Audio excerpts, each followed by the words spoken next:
పెరిగిన నిత్యావసర సరుకుల ధరలు తగ్గించాలని, ఎన్నికల్లో ఇచ్చిన హామీలను తక్షణం అమలు చేయాలని సిపిఐ ఆధ్వర్యంలో దేశవ్యాప్త ఆందోళనలో భాగంగా ఈ నెల 10వ తేదీన నిరసన కార్యక్రమాలు చేపడుతున్నట్లు సిపిఐ రాష్ట్ర కార్యవర్గ సభ్యులు తాటిపాక మధు తెలియజేశారు.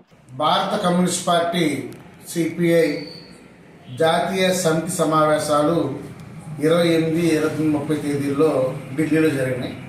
ఈ సమావేశాల్లో కొన్ని నిర్ణయాలు తీసుకున్నాం. ప్రధానంగా అదాని గ్రూప్ ఏదైతే వ్యవహారం జరుగుతుందో దాంట్లో మీకు అందరికి తెలుసు. దీని మీద జాయింట్ పార్లమెంటరీ కమిటీ విచారణ చేయమని కోరుతున్నాం. అదేవిధంగా పెరుగుతున్న నిత్యావసర ధరలు ఈరోజు చూస్తున్నారో లేదో, ఫ్రీడమ్ ఆయిల్ ధర 170 రూపాయలు ఉంది.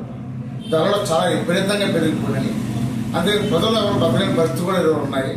అందుకనే ఈ ధరలను తగ్గించాలని, అదేవిధంగా ఎన్నికల్లో ఇచ్చిన హామీలు నెరవేర్చాలని కోరుతూ రేపు 10వ తేదీ నాడు దేశవ్యాప్త పిలుపులో భాగంగా కాకినాడ జిల్లాలో అన్ని మండల కార్యాలయం వద్ద జరిగే సిపిఐ ధర్నాలను అన్ని వర్గాలు జయప్రదం చేయాలని కోరుతున్నాం. ముఖ్యంగా మీకు తెలుసు, రైతులు చాలా ఇబ్బంది పడతారు. మనం కురిసిన వర్షాల వల్ల వాళ్ళ పంట అంతా కూడా ఇంకా రోడ్డు మీద ఎలా ఉండిపోయింది.